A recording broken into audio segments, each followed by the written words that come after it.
کر سکتے تھے تو یہ نکاح کرنے کی ضرورت کیوں آن پڑی؟ اسمت کا سوال اس کے لیے غیر متوقع تھا۔ تبھی ایک پل کے لیے اسے گہری خاموشی نے آن گرا، مگر اب جب ساری باتیں کھل کر سامنے آ رہی تھی تو اسے بھی سچ بتا دینا چاہیے تھا۔ وہ ڈر میں نے اسے نکاح اس لیے کیا کیونکہ مجھے وہ پسند ہے۔ اگر کبھی آپ لوگ بھی میری شادی کا فیصلہ کرنے کا سوچتے تو میں آپ کو اپنی پسند نور بتاتا۔ میں آج تک خاموش تھا کیونکہ ہمارے پھپھو کے گھرانے کے تعلقات بہت خراب تھے، مگر آج جب ارحم کے کرتوتوں کا پتہ چلا تو مجھے ہر چیز کا حل یہی لگا، اور مجھے لگا کہ وقت نے مجھے اپنی محبت حاصل کرنے کا ایک سنہری موقع دیا ہے جو کہ گنوانے کے بارے میں شاید میں سوچ بھی نہیں سکتا تھا۔ تبھی آپ کے رکنے پر بھی نہیں رکا، اپنے دل کی ساری باتیں بتا کر آخر میں اس نے کسی مجرم کی طرح سر جھکایا۔ یہ سب سن کر قرۃ العین کی آنکھیں پھیل گئی، جبکہ اسود کی کچھ سمجھ نہ آیا اس سب کے لیے وہ اسے ڈانٹے یا پھر اس سے ناراض ہو۔ جاؤ اپنے کمرے میں، اس معاملے میں تم سے بعد میں بات کرتا ہوں۔ آخرکار اسے فی الوقت اس معاملے کو زیادہ طول دینا اچھا نہیں لگا۔ جی ڈیڈ، مگر پہلے میں پولیس اسٹیشن ہو کر آ جاؤں۔ کچھ پل کمرے سے باہر نکل کر اس نے کھلی ہوا میں 2-4 گہرے سانس لیے۔ پیشانی کو دو انگلیوں سے مسلتے آخرکار وہ ایک نتیجے پر پہنچا۔ تیزی سے دوبارہ کمرے میں داخل ہوا جہاں وہ بیڈ پر آلتی پالتی مارے ابھی بھی شاید غصے میں تھی۔ کتنی آلسی ہو تم یار، مانا کہ تم نے میرے بغیر کھانا کھانے کی قسم کھائی ہے، مگر اس کا یہ مطلب تو نہیں نا کہ اب تم سارا دن بھوکی رہو گی۔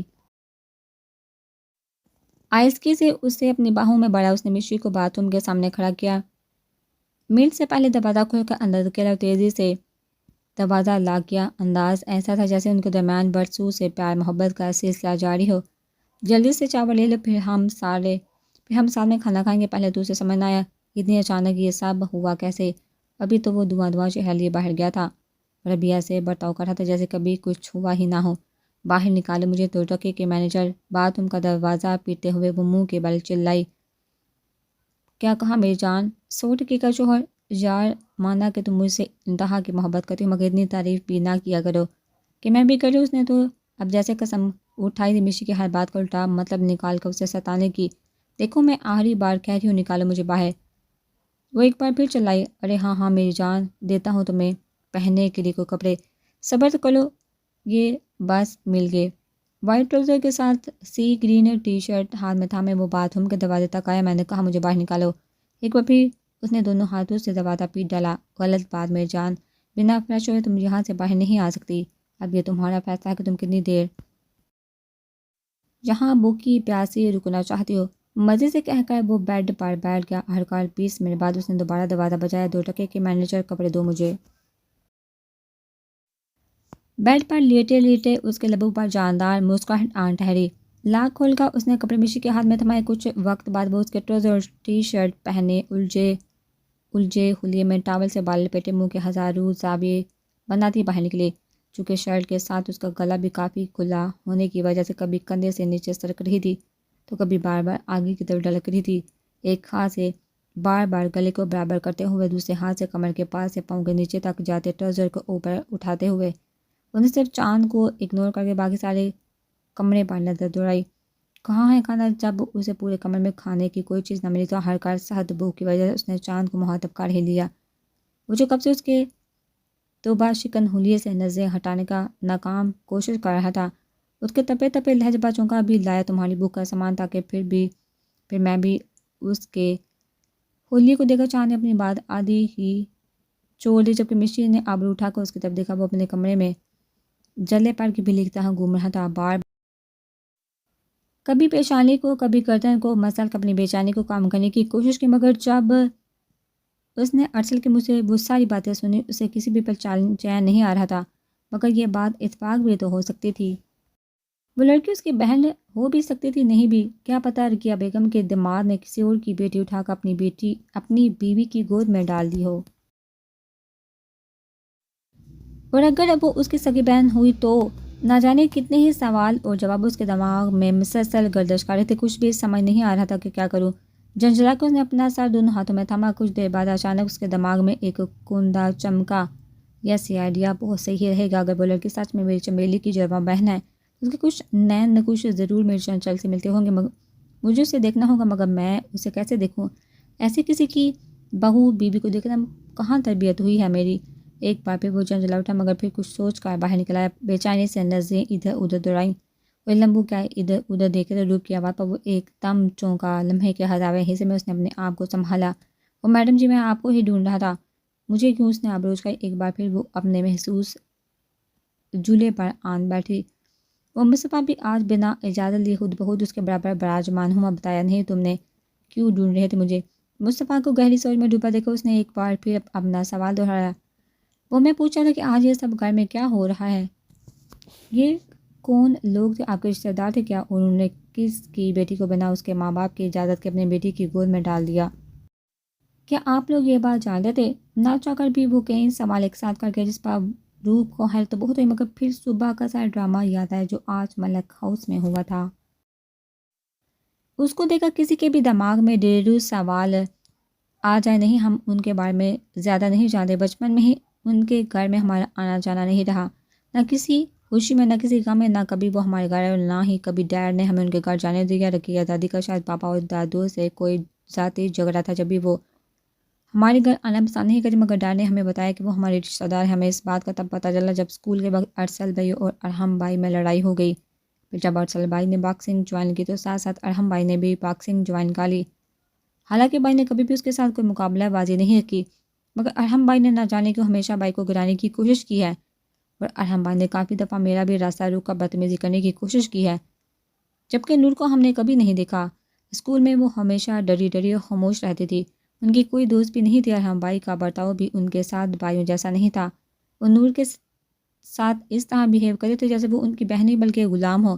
اب سمجھ آ رہا ہے وہ بھی شاید جانتے تھے کہ نور ان کی بہن نہیں، یا پھر ان کا مزاج ہی اتنا خراب ہے۔ ویسے میں آج تک سوچتی تھی ڈیڈ ہمیں صرف انہی کے گھر جانے سے کیوں روکتے ہیں، مگر آج وہ مجھے بہت صحیح لگ رہے ہیں۔ ایسے لوگوں سے کوئی بھی تعلق نہیں رکھنا چاہیے۔ میں دیکھ کر آ رہی ہوں نور کے زحام کس قدر ٹارچر کیا گیا ہے انہیں۔ میری سوچ کہیں سانسیں اٹک رہی ہیں، کیسے انہوں نے اپنے اوپر آج تک کیا دادوں کی زیادتیاں صحیح ہوں گی۔ گہرا سانس لے کر اس نے سر جھٹکا کر، جبکہ وہ جو اس کے ایک ایک لفظ کو ہمتاً گوش ہو کر سن رہا تھا، اسے بھی رقیہ بیگم بہت درجہ غصہ آنے لگا، چاہے اس کی بہن ہو یا نہ ہو، مگر کسی بھی لڑکی کے ساتھ اس قسم کا برتاؤ کہاں کی انسانیت تھی۔ مگر ان ساری باتوں میں اسے ایسی کوئی بھی بات پتہ نہ چلی جس سے وہ یہ معلوم ہو کہ وہ لڑکی اس کی بہن ہے یا نہیں۔ اچھا رک، تمہاری یہ جو بابی ہے ان کا برتھ ڈے کب ہے؟ ورڈ اب کی بار سچ میں اسے حیرت کا جھٹکا لگا۔ تم کیوں پوچھ رہے ہو ان کے برتھ ڈے؟ رک کا انداز کافی مشکوک تھا۔ مصطفیٰ کو بھی اپنی غلطی کا احساس ہوا۔ نہیں نہیں میڈم جی، میں تو بس اسی لیے پوچھ رہا تھا کہ وہ کتنی اداس ہے، کتنا کچھ ہو گیا ہے ان کی زندگی میں صرف آج کے دن، اور اس سے پہلے بھی وہ کوئی اچھی زندگی بسر نہیں کر رہی تھی۔ تو میرے خیال سے اگر ان کا برتھ ڈے قریب ہو تو ہم ان کے لیے ایک شاندار پارٹی رکھتے ہیں، تاکہ ان کو اس بات کا احساس ہو کہ وہ ہمارے لیے بہت خاص ہے۔ ہماری زندگی میں ان کی کیا اہمیت ہے۔ جب ہم انہیں خاص ہونے کا احساس دلائیں گے تو وہ کھل کر زندگی جینا سیکھیں گی۔ جھٹ پٹ اس نے بات کو سنبھالا۔ ارے واہ، یہ تو بہت اچھا آئیڈیا ہے، میرے دماغ میں یہ بات پہلے کیوں نہیں؟ ابھی تو انہیں آرام کا بولا ہے۔ شام میں اسے پوچھتی ہوں ان کی برتھ ڈے ڈیٹ کیا ہے، پھر ہم ان کے لیے ایک سرپرائز پلان کریں گے۔ روپ کو سچ میں اس کا آئیڈیا اچھا لگا تھا، تبھی وہ اتنا ایکسائٹیڈ ہوگی۔ مصطفیٰ نے خاموشی سے اس کے مسکراتے چہرے کی طرف دیکھا، مگر پورا دھیان ان نظروں کی طرف تھا جو نہ جانے کب سے ان دونوں کا جائزہ لینے میں مصروف تھی۔ ایک بار یہ گتھی سلجھا لوں، پھر پورا دھیان ان کے شک کو یقین میں بدلنے میں لگا دوں گا۔ ٹرے میں کھانا لیے وہ کمرے میں داخل ہوا۔ آؤ کھانا کھا لو۔ ٹیبل پر ٹرے رکھ کر وہ پوری طرح سے اس کی طرف متوجہ ہوا، مگر اس کے بلانے سے بھی پہلے وہ خود صوفے پر بیٹھ کر ٹرے میں رکھے سامان کو دیکھنے لگی۔ بھنڈی گوشت، وہ بھی اتنے مسالے والا۔ کوئی اور وقت ہوتا تو وہ اس سبز سبزی گوشت کا ہاتھ بھی نہ لگاتی، کیونکہ نہ تو اس نے کبھی یہ ڈش کھائی تھی اور نہ ہی اسے اس طرح کے مسالے دار کھانے پسند تھے، مگر چونکہ بھوک بہت زیادہ تھی تبھی جٹ سے بسم اللہ پڑھ کر کھانا شروع کر دیا۔ چاندنی بھی مسکرا کر اس نے ندیدے پانی کو دیکھا اور خود بھی ایک طرف بیٹھ کر کھانے کی طرف متوجہ ہوا، مگر پہلا نوالا لگاتے مشین کی آنکھوں میں آنسو بڑھ آیا، منہ میں مانو کسی نے آگ لگا دی ہو۔ اتنی تیز مرچیں تو اس نے زندگی میں کبھی نہیں چکھی تھی، مگر چاند تو آرام سے یہ کھانا کھا رہا تھا، اس کا مطلب یہ ہے اسے یہ سب کھانے کی عادت تھی۔ اب وہ اس سے یہ بھی نہیں بول سکتی تھی کہ اس سے یہ سب نہیں کھایا جا رہا۔ کچھ کم مرچوں والا بنوا دے اس کے لیے۔ آخر انا بھی کوئی چیز تھی، اور مشل کو تو اپنی انا ویسے بھی بہت پیاری تھی، اس لیے ایک ہاتھ کی مٹھی بنا کر خود کو مضبوط کیا اور دڑا دڑ نمالے بنا کر کھائے وہ تقریباً آدھے نکلے۔ چاند کو بھی اس کی اتنی تیزی دیکھا حیرت ہوئی۔ آنسو سے بڑی نین کٹوٹے سے ہوتے ناک کو گلابی ہونٹ مرچوں کی تیزی برداشت نہ کرتے ہوئے لال ہو گئے تھے۔ چاند نمالوں میں ہی وہ اٹھ کھڑی ہوئی اور چاند کو اپنی لاپرواہی پر ایک بار پھر غصہ تیزی سے گلاس میں پانی ڈیل کر اس کی طرف بڑھایا، جسے سیکنڈ سے پہلے اس نے تمام کر کے منہ سے ہر لگایا اور چاند ہی گونٹ میں ختم کر دیا، جبکہ اب مشی کے آنسو تواتر سے بہنے لگے تھے۔ 1 منٹ مشی، میں ابھی شہد لایا۔ تیزی سے کچن میں کہیں سے بھی ڈھونڈ کر وہ شہد لے کر کمرے میں آیا۔ مشی یہ کھاؤ۔ فٹافٹ چمچ بھر شہد اس کی طرف بڑھایا، جسے جٹ سے اس نے منہ میں رکھا۔ منہ میں میٹھا گھلتے ہی جلن کا احساس تھوڑا کم ہوا اور 2-3 چمچ کے بعد وہ کچھ پرسکون ہوئی۔ ابھی بھی منہ جل رہا تھا، انداز بھی کم اندانہ تھا اس کا۔ نفی میں ہلتا سا دیکھا وہ کچھ سکون ہوا۔ شہد ایک طرف رکھ کر اس نے مشی کو غور سے دیکھا۔ گہرے سانس لینے کے ساتھ وہ بار بار ہونٹوں پر زبان پھیر رہی تھی، شاید جلن ابھی بھی ہو رہی تھی۔ ادھر آؤ مشی، اس سے اپنی طرف آنے کا اشارہ کر کے وہ خود بھی تھوڑا اس کی طرف کھسکا۔ اس نے حیرت سے چاند کی طرف دیکھا جو اس کے چہرے کو دونوں ہاتھوں میں تھامے اپنا چہرہ بھی قریب کر رہا تھا۔ یہ تم کیا؟ اس کے الفاظ منہ میں ہی کہیں رہ گئے جب چاند نے اس کے ہونٹوں کو اپنے ہونٹوں پر دبایا۔ اپنے سانسوں کو اس کی سانسوں میں مدغم کر کے وہ اس کی دھڑکنوں کو منتشر کر گیا۔ اس کی اس حرکت پر مشی کی آنکھیں پھیل کر باہر آنے کو ہو گئی۔ کندھے پر دباؤ ڈال کر اس نے چاند کو خود سے دور کرنے کی کوشش کی، مگر بجائے دور ہونے کے اس نے مشی کی کمر میں گرفت مضبوط کر کے اسے خود سے قریب تر کیا۔ آہستہ آہستہ وہ اس کی سانسوں کو پی رہا تھا، جبکہ اس کی شدت سہنا اب مشعل کے لیے مشکل ہو رہا تھا۔